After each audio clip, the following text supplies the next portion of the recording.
लगी नहीं भूख बमे उठ नहीं सूखी।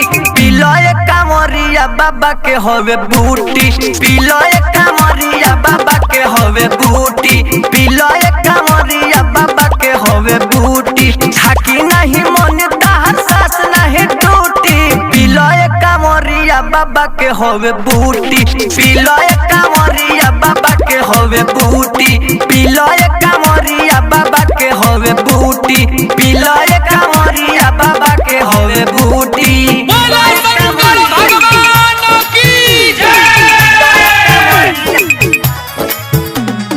पिलो कांवरिया बाबा के होवे बूटी, बाबा के होवे बूटी।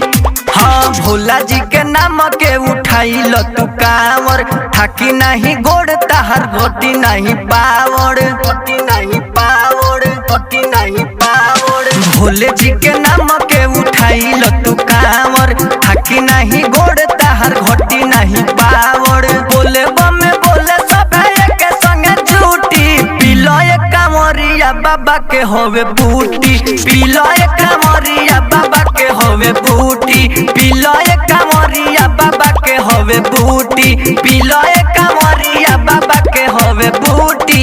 बोलो शंकर भगवान की जय। पिलो कांवरिया बाबा के होवे बूटी, बाबा के होवे बूटी।